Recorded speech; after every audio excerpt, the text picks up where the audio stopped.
Welcome to episode number 118 of the People We Love podcast. I am Adam Choit. If you're new here, what I do is interview people from all walks of life, most often comedians and other artists about their lives and careers. It's casual conversation, but I also ask everyone to highlight the people they love, who they admire, who influenced them, inspired them, or supported them. As you can see, if you're watching this on YouTube, I am on video now too. And I'm going to be releasing the full-time video moving forward for every episode. And I have some notes and texts, and I'm reading a little bit in front of me, so bear with me. This whole thing is a little bit of a new venture, but I think I'm doing okay so far. Anyway, hope you guys like the new the studio setup here. You see my Tedeschi Trucks band set lists. More on them in a second. And the Eddie Murphy and the George Carlin picks behind me. But for more about the podcast, check out peoplewelovepodcast.com. That's at peoplewelovepodcast. On Instagram, I'm on Instagram and Twitter at Adam Choit. If you want to follow me, please remember to tap subscribe and follow on everything. Podcasts, the YouTube, everything. That's cool. I appreciate that. Same with positive reviews on iTunes and Apple Podcasts, of course. But yeah, I have that other podcast, Tedeschi Trucks Podcast, all about the 12-piece powerhouse band, Tedeschi Trucks Band, with Derek Trucks and Susan Tedeschi. I've been following them for about a decade. They're a blues rock soul powerhouse, as I said. That's a good word for them. That's at Tedeschi Trucks Podcast on Instagram. And yeah. Check that out on YouTube too. But for today, my guest for People We Love is comedian Callie Coogle, originally from small town Oglethorpe, Georgia. It wasn't long before she needed to spread her wings and head to California, then to Europe to pursue further education. Her odyssey has taken her from the studio arts to literature, but ever since diving full on into stand-up comedy, she's unlocked a new way of writing and creating within herself. Along the way, since third grade, has been a friend, fellow childhood troublemaker, and the sibling Callie never had, her friend Lori. So let's just get into it. Here's Callie Coogle. All right, so it's good to see you today, Callie Coogle. Thank you for joining me on the podcast here. Thanks for having me. I usually say thank you for joining me on Zoom, but like I stopped saying that. I almost said it jokingly, but that's stupid. What does this have to do with Zoom? This has nothing to do with Zoom. Just thank you for being here. How are you holding up? I'm good. I mean, starting to get back on my feet and stuff after I got COVID and lost my job and everything, but I've got new jobs. I've got some shows and I'm back on the mics. So yeah, I think I remember, maybe I'm imagining this in my head, but I think the last time I saw you do stand-up, you talked about unemployment or things not going well, but it was funny. I remember it was funny. You were like, all these bad things are happening, but I'm like, yeah, that's a pretty good set though, at least. Having fun with that one. But I got to the point where I got tired of doing it, so maybe I'll go back to it eventually. Yeah, well, I'm glad things are better and you're better and working and all that, and we could dive back into your journey and your story and just get right back into it. Why don't you tell me what are your earliest memories? That's kind of what I ask everyone, to be honest with you. Like what jumps out at people, like even before 5 years old, if anything, good or bad, or sounds or noises or images, if not events or something. People have some crazy memories. I've got I'm gonna try to my very first memory is kind of sad. So I've got two, so that one, it's not just sad shit. When I was 2, my first memory, I guess I was being an asshole because I was 2. And my parents were fed up with me. And one of her friends told her that she should just lock me in my room and just leave me there. So my first memory is being locked in my room and being fucking terrified because I couldn't open the door. I don't know how long it was. I'm sure it wasn't for a stupidly long amount of time, but it felt like a really long time. And just freaking the hell out. So that's my first memory. And were you in a crib, or were you in a crib? No, I was just in my room. But 2 years old? I don't. When do babies come out? I don't know nothing about babies. They're out of the cribs by somewhere late 2s. they're definitely walking, but I mean, I was definitely walking because like I went up to the door and stuff. I might have been like a late two. It might have been like almost 3 or something. Yeah. Um, but that's what I remember. I remember like the room being really scary because like when I was little, I always thought like things like furniture were like alive. Like I always gave like anthropomorphized images to them. So just like everything was a monster. And so to this day, whenever I'm around my parents, I'll bring it up and be like, "You traumatized me," just to fuck with them. And they're Wow. no, it's fine. I did an art project about it. I did an art project, so now I'm okay. I've recovered from the trauma. Exercising the demons, so to speak, almost like literally Yeah, I in a did. sense. I still do that, and maybe I don't get afraid in the same way, but just the whole thought of like images you see and shadows looking like figures, like that doesn't fully like go away. I'm not just talking about psychedelics or like No, I drug, agree. you see images, and images like that are kind of vague can be frightening. I don't know what it is, but It's especially if you're like, I mean, like you're also a comic. Like we're creative people. We probably have heightened senses of imagination. So like, it's kind of good. I think that that kind of thing never leaves you because yeah, I mean, it's crazy. And at this point, you know that that shadow is not something, but you're given to let your mind wander down certain like paths. I don't know. I feel like it makes things more interesting. yeah, I'm not a stand-up. I'm just afraid of things. Oh, you're Just- not a stand-up, you're just no, afraid of I'm just a fan, and I'm just fearful every of. time I meet someone here, I think they're a comic now. Like I Me used to too. meet non-comics. Yeah, I meet non-comics, and comic people are surprised I'm not a comedian just because I go to shows. But I don't know. You guys do it for me. I let you guys be vulnerable and say things you shouldn't, take things too far, and Yep. risk bombing. That's for you guys. I'm fascinated by the journey, the stand-up journey, and everything about that whole world without the Yes, pressures of actually doing it. It's I great. understand. Oh What's man. that? Thank you. I appreciate that. What about like when you were in like elementary school, and tell me more about your background in general. Georgia. Yeah, I was doing my research as I was saying before we started. Family stuff. Just tell me more about your background. Yeah, I grew up in a really, really small town called Oglethorpe, Georgia, which most people have never heard of, or they think I'm talking about the college town, which is like the town is not called Oglethorpe, but the college is called Oglethorpe. So it's like 1,000 people, like literally one stoplight, that kind of town. Like people would ride horses through the city center. Um, Air so quotes. it was pretty crazy. I mean, I hated it. Like I grew up, I just like never liked it from the first moment that I could like imagine other places or went anywhere else. Probably like whenever we went on our first vacation, I was like, everything is so much better than here.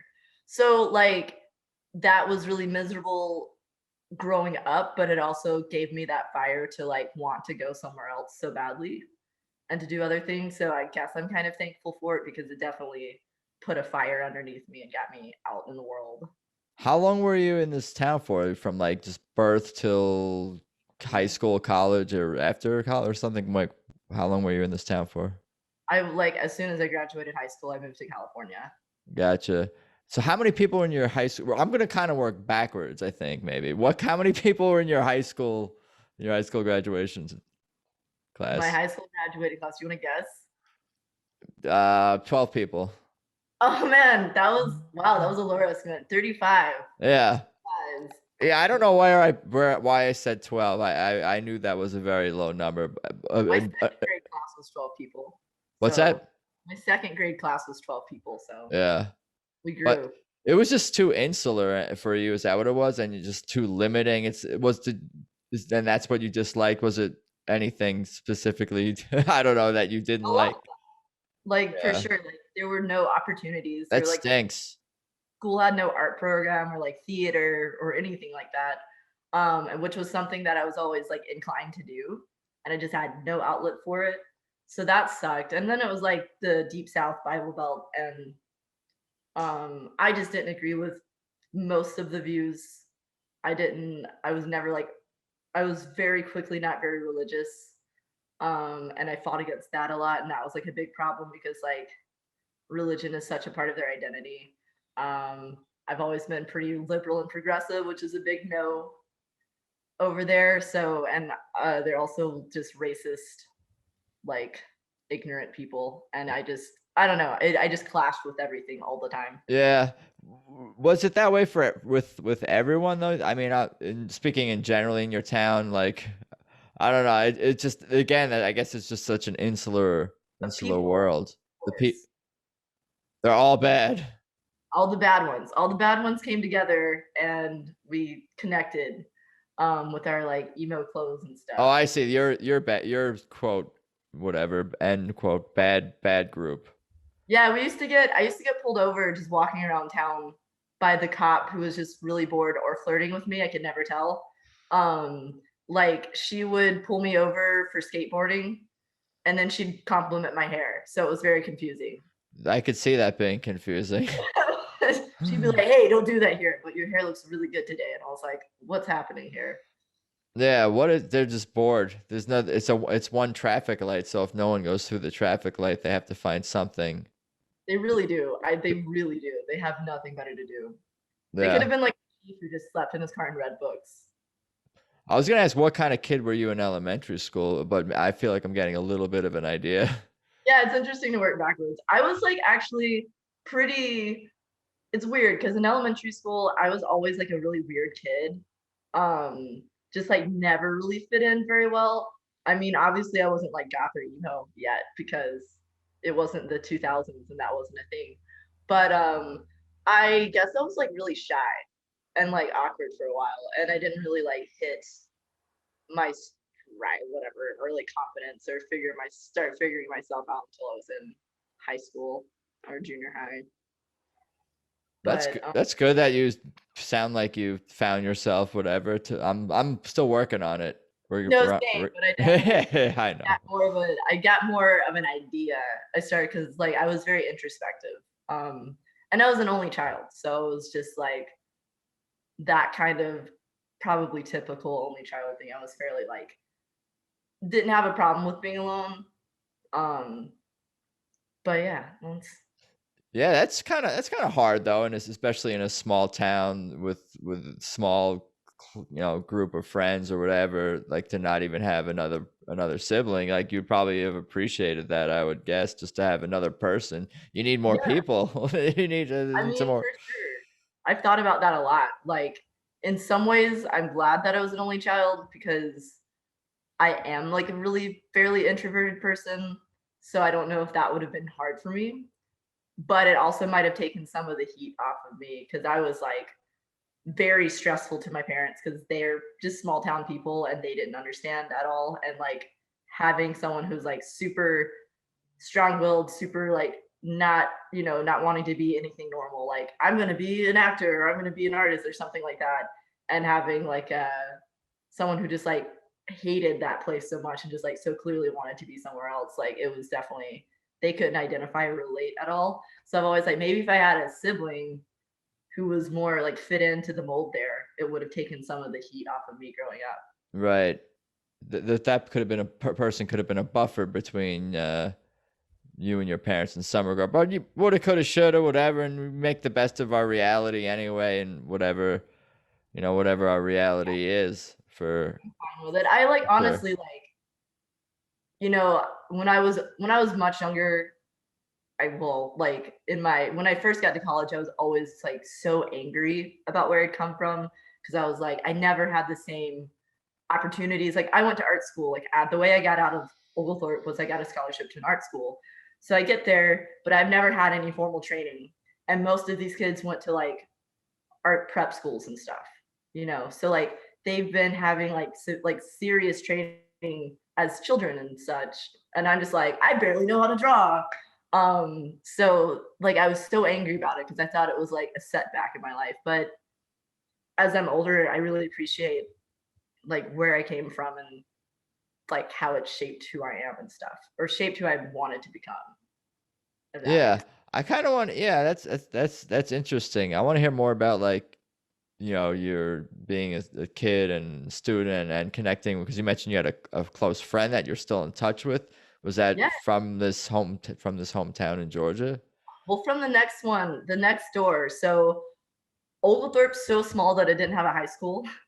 or junior high. So by the time, Oglethorpe. yeah, Oglethorpe. It's so small. It just had an elementary school, which eventually closed down because there weren't enough students. Like I said, we had like 12 people in my second grade class. So in second grade, I had to move to its sister school in Americus, Georgia, which is like 20 minutes away. And that's where I met Lori, or Spaz, how she became known in sixth grade, who's like still my best friend today. In fifth grade, you said. Third grade. Third grade, and you moved from Oglethorpe to another town that was nearby. No, we stayed in Oglethorpe. You just traveled to school there. Or like Gotcha. people and stuff. Gotcha. And you met your friend that you still keep in touch with to these days from there. Yep, third grade. What do you remember about that third grade? Yeah, it was weird because I mean, it's the whole going to a new school thing. And but it was weird because it was like a bunch of us at the same time who've been growing up together, all were shipped off to this new school. Like the majority of us just went to the school because it was the closest one. So like you get there and you're a new kid, but you already have a peer group because you're with all of your friends from like kindergarten. But then you've got the rest of the school who's just like, oh God, these new kids, fuck you guys, we hate you. Yeah. Probably they didn't say that yet. But so she was definitely one of the first people there that connected with me. I don't know. I don't remember moving to it that much. I think third grade was pretty fun. I had a teacher who like would throw candy at us anytime we made like a B or higher on like a quiz. Hell yeah. So like it was an okay moving experience actually. Elementary schools tends to be fairly low pressure looking back, I suppose. I didn't want to do poorly or whatever, so it got harder. It all gets harder, at least for me. Yeah, life generally just is a downward trend or an upward trend in difficulty. I also want to know what were you watching, or as far as music or listening in elementary school or into middle school, if there was another, maybe just one building K through 12 in your town. I don't know. Like how did like your relationship with Lori evolve, and where did you get all these like rebellious influences, like maybe television or media? So kind of tell me more about those things. I want to say that I was definitely just like a naturally rebellious person, or just like I just knew exactly what I wanted to do. That's one thing I've always known. It's like I've always known exactly what I want, even though it changes a lot. But at any given time, I'm like, I know this thing. So like I was inclined to rebel against anything that told me that I can't do that. But Lori was a huge music influence on me because I, to this day, am terrible at finding new music. Like I need somebody else to do it for me, which is why I like Spotify's like Discover thing, because like I'm not gonna find it unless somebody else shows it to me, to be honest. So she was really, really into everything. She started listening to like Green Day and like Fall Out Boy and like Rancid and like Slipknot and like like punk bands, pop punk bands, metal and stuff. And she would just make these huge. She'd burn CDs for me, and I'd go over to her house and we just like sit in front of her computer just listening to LimeWire for like 3 or 4 hours straight, just being like, yeah. So like she definitely was my gateway into the type of music that I ended up listening to throughout high school. Pirated music. Yes. I'm fucking around. We didn't have money for it. We stole. That's cool that you were bonding though, and over this music, and you found someone to connect with. Sounds like at least somewhat of a rebellious spirit as well. Oh yeah, she was definitely like. It was funny because like her parents thought that like I was the bad influence, and then my parents thought she was the bad influence. And the reality was that we were just both like rebellious kids. And we found each other. Was one more rebellious than the other, like objectively? I mean, that's a hard question to be objective about. We were fairly par for par. Like neither one of us had any problem just like doing the opposite of what our parents said or the opposite of what like we were the ones who, if put into another group, would convince other people to do the bad shit. Yeah. So we were definitely like a Bonnie and Clyde, just like the perfect fucking criminal pair. And we've still, actually, it's funny. I think she's definitely calmed down a lot in her adult life more than I have. Yeah. You're still Bonnie, you're still Clyde, you're still one of them. She's like got like a serious relationship for like 7 years. She has like they're gonna move into a house What are They have, those things? I know, right? I'm like, what? They have like 2 dogs. They've got like 401ks, They and have a I'm like, fence. they have a fence. They have, Whoa. yeah, it's crazy. And I'm like, I'm unemployed and I'm a comic and I have no idea what a retirement plan is. Yeah, we live in Los Angeles, and I'm guessing Lori doesn't. Or does Lori live in Oh no, yeah, LA? she lives in Nashville, Tennessee now. I Yeah. don't normally say that. Maybe cut that out. But no, she lives in the What's her address? South. And the unit? No, I'm fucking around. She's very private. Whereas like I'm so used to like just everything being out there that I've given up on. I never cared about being private. It's like there's no point. Yeah. I have mixed feelings. Yeah, I want to control everything that I share. it would be nice if you could do that, but like you're like, yeah, I've done my research. I'm like, probably wasn't too hard. Just like hit up Facebook and I'm like, here's every place I've ever lived. Oh man, what a crazy world. What about after, I guess, like you knew you were gonna leave town pretty much after high school? Is that kind of was that always the plan? What was, I guess we could talk high school and beyond. Where the hell are Yeah, we up to? I think that's where we are, basically. definitely. Uh, I always knew I just always wanted to leave. I remember being like a kid and like getting obsessed with California somehow. I'd never been, but I just would talk about it. So once that was like set in my mind, I was like, I have to do that. And then the scholarship to the art school was enough. Like I got 2 scholarships, 1-to-1 in Georgia and 1-to-1 in California. And I was like, I'll go to the one in California. So I moved out here, which was like, as far as Lori goes, like kind of an interesting change in our relationship because we've been together as friends for so long, and all of a sudden, like our lives went in totally 2 different directions. Sure, geographically, especially. Very geographically. But so it's kind of amazing to me that we've managed to like maintain the same level of bond, even though we're across the country. That's cool. That's great. Like, people shit on technology and social media, whatever, but it can connect people. I mean, at It's least kind of until a future time where you can meet in person again, whatever. yeah, when we can just teleport, but that'll still be technology. That'll probably be an app. Like you just, I don't know if that'll ever happen. In-app purchases. Yeah, exactly. It'll be an extra. Yeah. I heard that they can sort of maybe like break down certain objects into like teleporting into like a wire or whatever, or Wi-Fi, but they don't know how to reconnect us on the other end or reconnect anything. What? So That's so basically you're dead. Like you could be sent on the internet, but you can't. That's it. You're somewhere in and you're split cyber. up into like a bunch of like tiny different parts. That's got to be, I don't know, like maybe you still have some kind of consciousness because that goes into that whole. Yeah, I'm gonna volunteer for this. Send me as an email attachment. No, I want to Here, be a link. No, I don't know. let me know how that goes. I don't know how any of this is gonna go. No, really. So you went straight from high school to art school in California. What school was that? What was that all about? It was California College of the Arts in Oakland, Okay. which was great, but also hilarious because like my parents had like probably never seen a city really. Besides, I don't know about how much they've traveled in their lives. I don't think that much, but like they've seen Atlanta, and then like they flew with me to Oakland when I moved there after high school, and they're just like, are you sure? Like, are Yeah, you was your school right in the hood or something?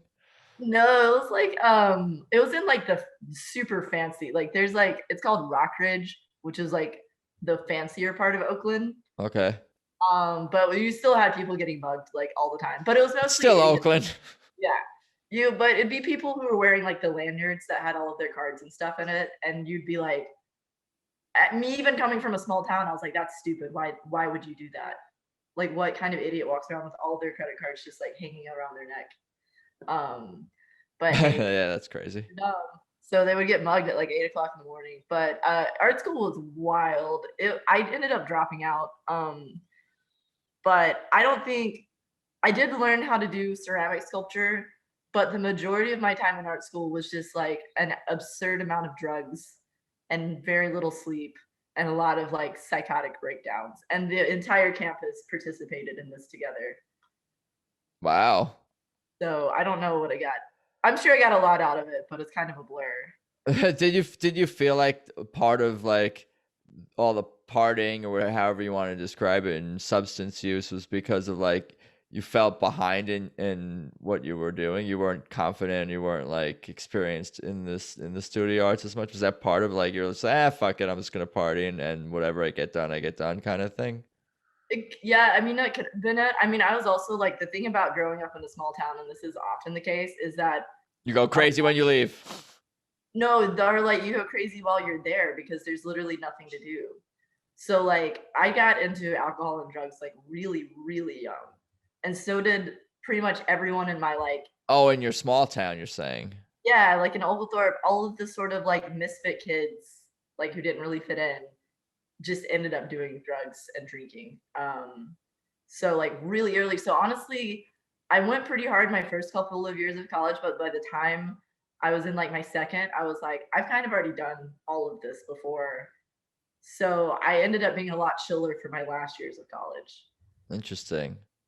because I'd already, it wasn't anything new for me. But definitely I mean, part of it was that, part of it was just because like that was the culture of the school, was just like, and that's the culture of most, I would say, freshman years of college, is just drinking a lot. The drugs were probably more because it's an art school and there was like acid and shrooms and Molly everywhere. Yeah. It's all pervasive at every school to varying degrees, I think, I would say, in within Um, the student body. but for sure, I mean, like that, I did kind of learn how to say fuck it because I was like a super nerd in high school. Like I made really good grades. And then in art school, I kind of learned how to let go because they made you take all these classes that were like supposed to get you to be well rounded, but some things you just don't have. Like I can draw and I can do ceramic sculpture. I cannot do 3D or digital art. But I had to take like a 3D digital art class, and I did really poorly at it. The teacher even was like, you know, I'm being nice by passing you, and I was like, fuck you. I don't know if I can. You can blur those out. No, Um, I said it's fine. but yeah, I actually like I designed some comedy flyers now, and I kind of want to like send one to her and be like, who's doing digital art now? Yeah. Do you use Canva? Yeah, Canva's the shit. Yeah, no, I've used Canva for a bunch of different things, and I feel like I'm a digital artist because of that. I know, it makes it so easy. It is a good app. They should I'll talk them up for money on this continually. Yeah, do they? Yeah, get him to sponsor you. Eventually it'll be cost money probably to use, but I might Yeah, continue. I could be had. I could be had by the Canva people. you could be. Yeah. So you were in art school for 4 years, 2 years? 2 years. And then I mean, like I just the scholarship I lost because of all the drugs and bad grades. I was making good grades in the stuff that I cared about, but the other things I just didn't care about. That's what it comes down to ultimately, isn't it? Like even probably with some to some degree, the same way with the graphic design or the graphic design or the digital stuff that you weren't able to express interest in. Isn't that like what is if you're able to focus and you're able to like and you do have an interest in something, you could get good at it, but the things that you're bad at and you also don't like, you can't like yeah, it's just not gonna happen. and they really shouldn't have to. Like I understood where they were coming from with wanting us to be well rounded, but it was absurd because it was just like I was really trying to like, in the ceramic class, which I loved, like, and became like my heart and soul. I would spend all of my time there. And I was like, why? I feel like art school should be about honing like your skills, and like, sure, you should take a few different things, but it shouldn't be like they were making us take like 5 different types of class at the same time. And I was like, that's just too much to like take in at one time, especially like in an artistic field.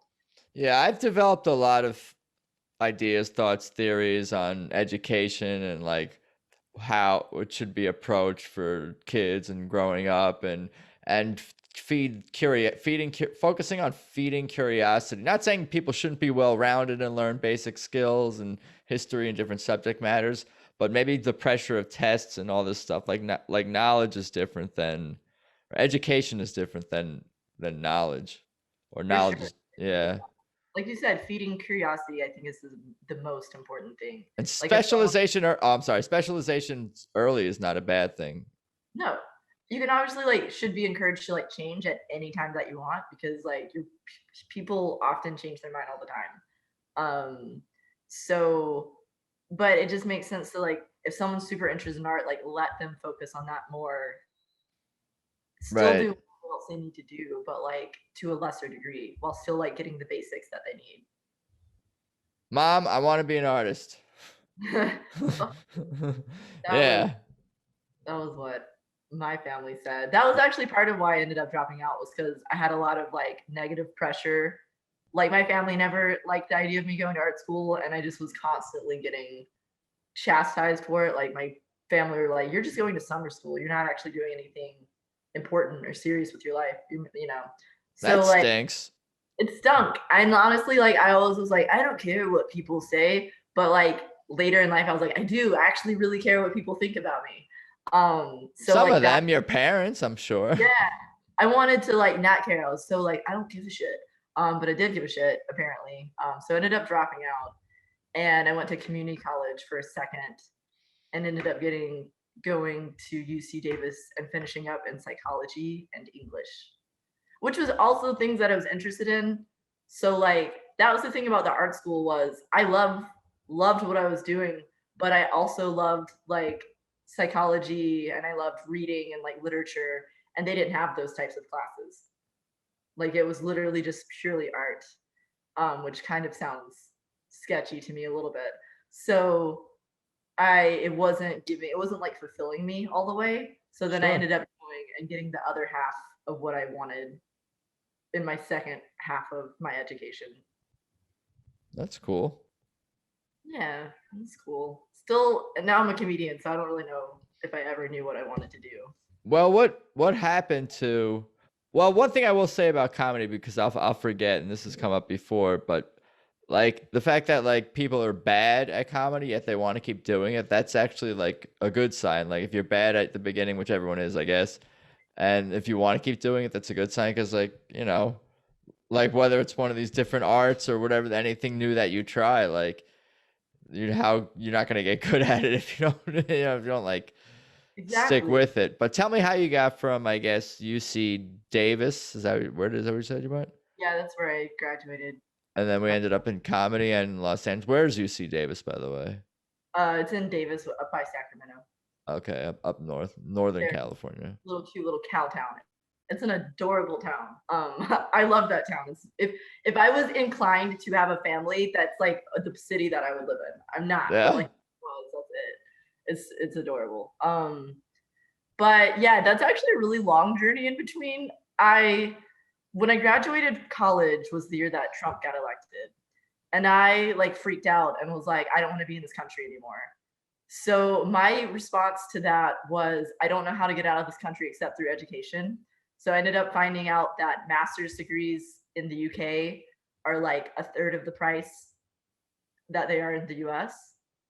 So I was like, I was planning on getting a master's in the US, and then I was looking at masters in the UK, and I was like, I'd actually save money going to the UK and getting my master's than I would doing it at UC Davis or somewhere else here.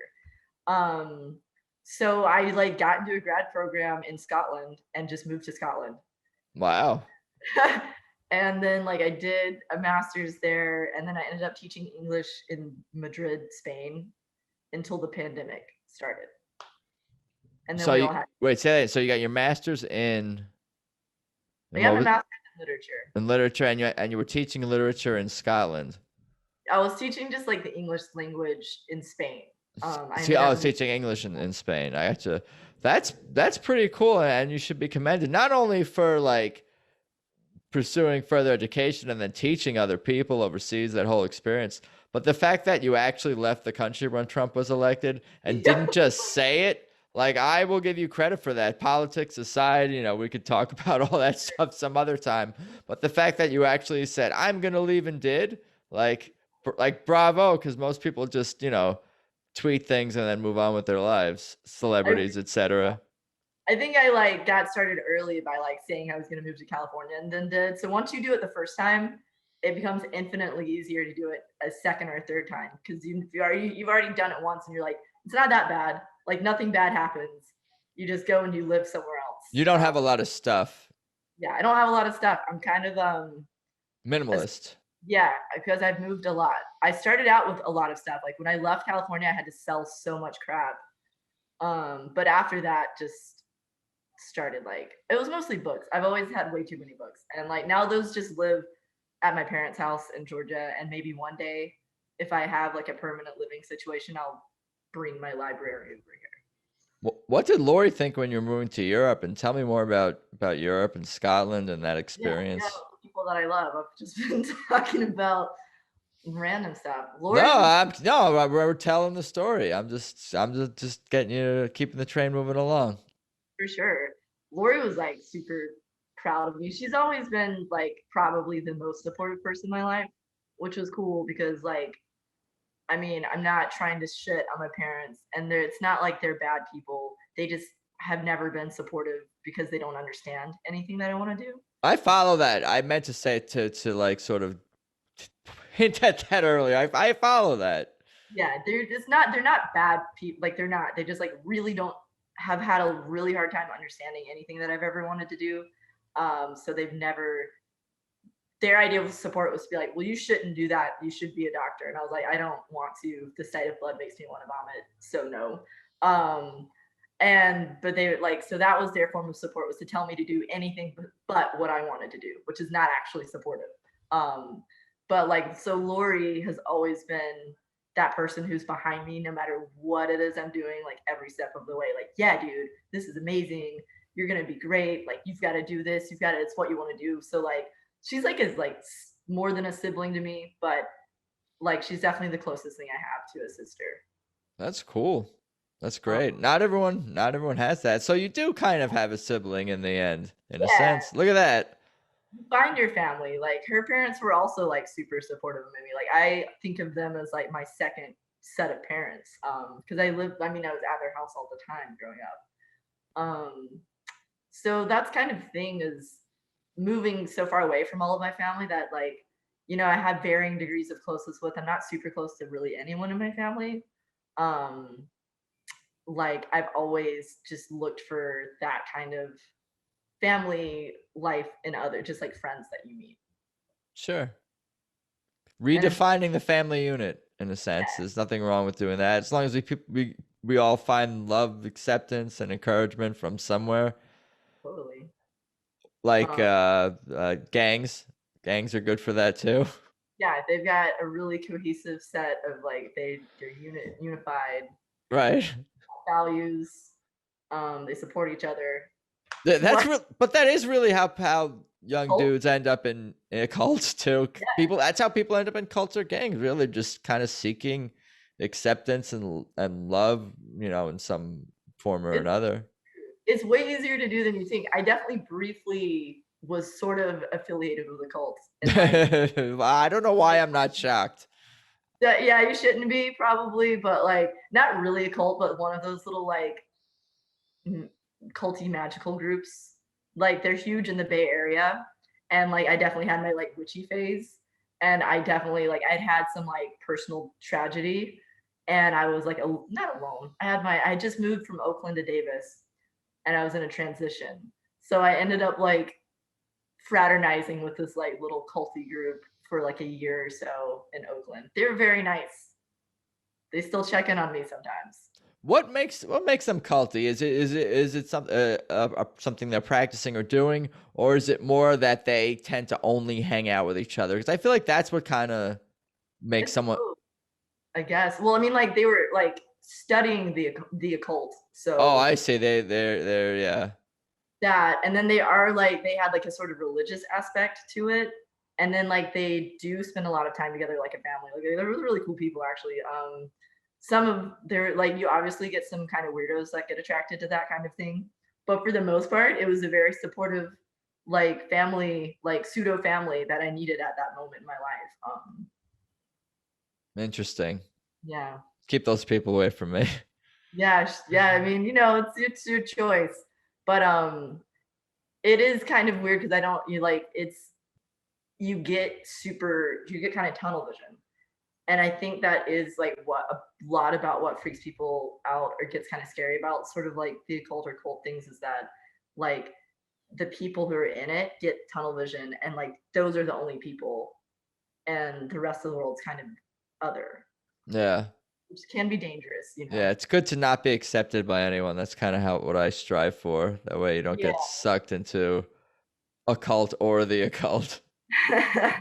I But had that to. was I feel like it was like my destiny to do that at some point in my life. and this was in Scotland, you said. That was in Oakland. Oh, in Oakland. We're going back and forth. Scotland was just a lot of I was very focused, like the masters was pretty hard. And we drank a lot. I think my drinking got like worse than it ever had been there because that's like part of the culture. And it was a really was so focused on academics, and that was the moment that I realized that I absolutely don't like academia and that it was not something that I wanted to do with my life. So I was having this like existential, like transformative moment where I was like, I hate this actually, but like still really I wanted to do well in it. So I still had to really focus on it. So that was a weird time. It was a good time, but it was sort of eye opening. But then I didn't really know what the hell I wanted to do. So I just moved to Spain with a friend of mine from the program who's from Madrid and started teaching English to like figure myself out. Because I was like, I want to write. I don't want to research. I want to just write stuff. But I didn't really know what I wanted to write. And it wasn't until the pandemic that I figured out it was comedy. So it's been a journey of having no fucking clue what I want to do. That's okay. Surprised by it. But you try different things. Most people don't even try different things, or plenty of people don't, or try even that hard and give themselves a chance. You gave yourself a chance in a lot of these different endeavors for sure. That's true. I mean, like, it's weird. I guess like you tend to like, or I tend to like dismiss anything that I've done as like, well, it wasn't what you hadn't figured it out yet, you know? Yeah, we're our own worst enemies. For sure. And it takes other people to tell me that and remind me of that. Like I need to like write that down. Like you're your own worst enemy, like in a sense. Me talking to myself. And like you said, it takes other people to tell you that kind of over and over again. That's so much of life is just like that relationship between like someone outside of yourself, like telling you that you should love yourself. Right. What would it? It's almost like maybe this is like helping me on some level, but I've tried to really give an extra effort to like, what would I tell like I'm dealing with some problem or some thought or something I'm trying to solve, and like instead of being like, oh, I hate myself, I'm hard on myself, whatever, something negative, or not even that negative, but anything negative, just like, what would I tell someone else dealing with whatever the situation? What would you say to someone else who's dealing with whatever That's a really issue is? about it. Like, I'm gonna try that too. Just treating yourself as a different person, like, and trying to look outside of yourself and like look from an outside perspective. Right, and I do it when I record myself. I'm terrible at singing, but I'm trying to like get a little bit better. So then I'll play the recording back, and I'll be like, oh, what would I say to this person if I walked by? Like, what would I think of them? Like being objective and honest, but not like beating myself up or being unreasonable about my own expectations either. It's weird because like that's an honest moment with yourself where you're being vulnerable and trying to tell yourself what you really would say or what like you think someone would say truthfully to you instead of like because we don't really tell ourselves the truth, we tell ourselves like whatever mood we're in. Yeah. Like that's interesting. I get too high from the highs and too low from the lows. That's my problem. I'll listen to myself playing and I'll sing like a couple of a verse that sounds like pretty clean or a line. I'll be like, oh shit, that's good. And then I'll hear something out of tune and I'll give the thumbs down, like for like, oh man, like, and I relate to that a lot. Like it would be great to find some like moderate middle ground where you give yourself the praise that you deserve. And also, like, when you've done something bad, be like, I need to work on that, instead of being like, holy shit, I'm the best, or like, you're the worst piece of shit who's ever Right. existed. And even if you don't verbalize that or even like dwell in it, you still have those feelings in your gut when you hear yourself. Like if you're listening back to a tape and maybe an audio recording of a set you did and there's a joke that didn't go well, do you still, or do you, I'll ask, do you cringe, do you cringe at your cringy moments if Yeah, they, it yeah. depends. Like, I definitely have, like, because I try to record all my sets. And like sometimes I'll have one where like I did well and I like it, and I'll like listen to it and be like, yeah. And I'm the then greatest ever, or yeah, at and least an over. I'll just listen. You have to listen to the bomb, like you have to, and that's just the worst. You're just like, no one's laughing. My energy's terrible. I fucked up that joke, like, and you're just like, it makes you sick inside. It makes like Right. I worse re-listening to it that I don't get too upset when I bomb usually.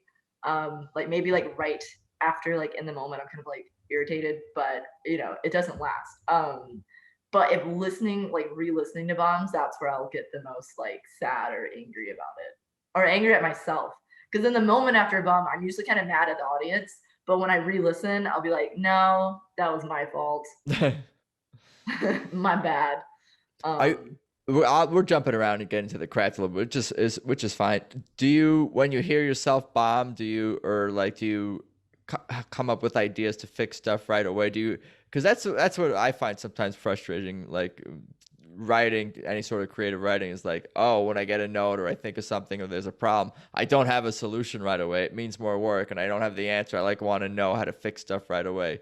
yeah, What's the experience of like learning from your bombing? it's like it's I don't know. It's hard to answer that. It's It's like both. it's Sometimes you can fix right away. Other times it's like you have to sit with stuff and keep trying new stuff. for sure. I mean, because sometimes, especially like if I'll listen to something and just be like, you just didn't have good energy, you didn't deliver that, you didn't pause, you didn't deliver that the right way. I'll just be like, then I'll just kind of, the way I kind of write my stand up is, this is embarrassing, but I feel like a lot of people probably do this. I'll imagine myself doing the set over and over and over and over again. And I'll like imagine exactly how I'm going to, like, when I'm gonna pause and how I'm gonna say stuff. So like sometimes I can just look at the energy and be like, you just really needed to do this. But sometimes I'm just like, fuck, that joke worked yesterday really well. And then I did the same thing and it didn't work. And then you just have to like sit there and be like, sometimes I'll just rewrite it and try it again. And most of the time though, I'll give it like another shot. Cause like if it does well once and then does shitty or vice versa, like I feel like it's helpful to just try it again and maybe something weird happen and just like keep going. But if it keeps bombing, then I'm just like, either I'll scrap it or I'll rewrite it and come back to it. Sometimes I'll just abandon it and come back later, or just abandon it for good. But most of the time, I'll come back after I've given it some space. Yeah, interesting. Yeah, I've heard Which a I've lot. been Yeah, doing go this on. since school, so like I don't know what the fuck I'm doing. But this is my current process. Yeah, I've heard other. I mean, as far as like public speaking or I mean, are athletes even like the whole idea of envisioning yourself doing something or practicing doing some routine. So when you're actually doing it for real in the moment, it's like you've been there Yeah, already. Do you ever feel like, because part of your job is to sort of improvise as well on the stage?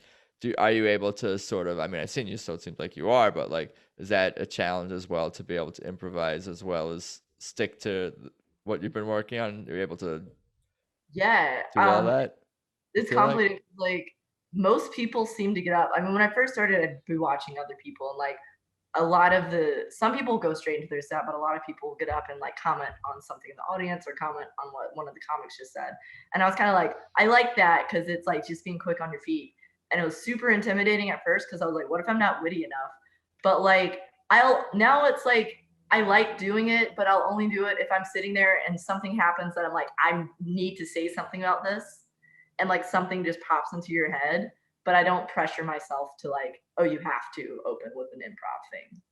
But it's fun when you think of something and you're just like, yeah, this will be good. And then when it goes over well, it's like sweet. And sometimes it doesn't land at all, and you're like, on to the real jokes. Yeah, but that But can it's be kind of funny that, too.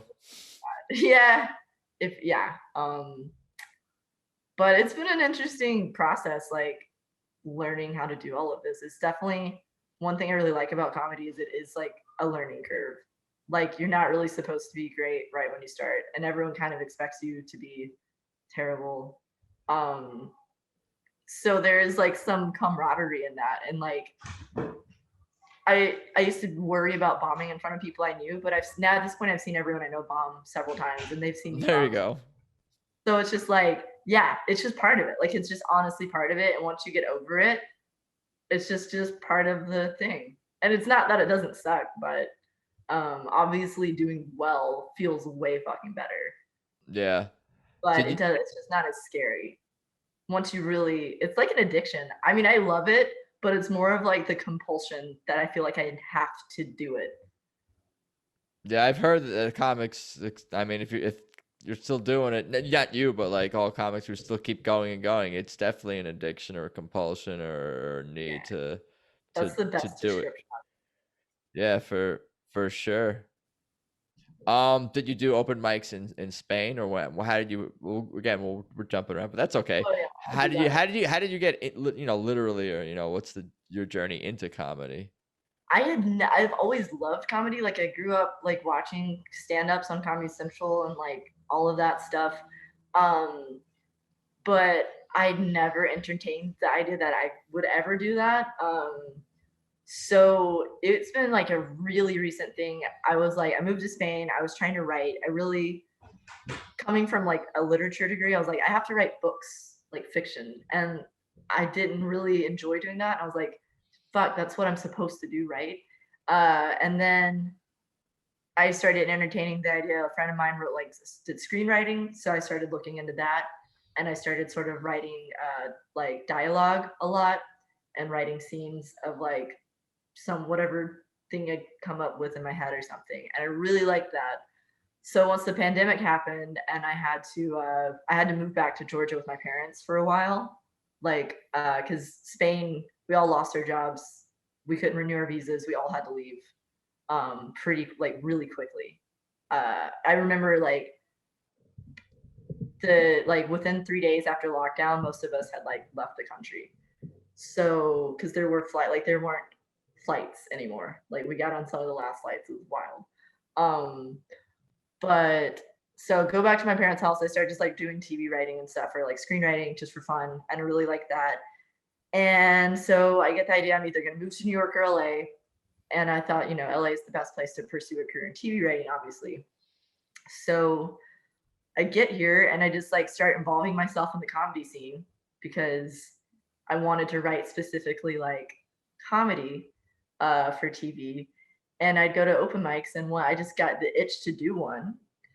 And I did one day and just like went balls deep immediately, like couldn't stop thinking about it, was constantly imagining different jokes. It opened up a new way of writing for me. Like I'd had this writer's block, and all of a sudden I was just like, I've still been writing all the time. That's Uh, awesome. yeah, it's just like something that like I didn't know that I needed. And once it started, it just opened something up in me. And yeah, so I've been hitting it pretty hard since I started in April. I've worked at a couple of different comedy clubs just because I knew that meeting people in the scene was really important, and I wanted to like get as deep into the scene as possible as quickly as possible.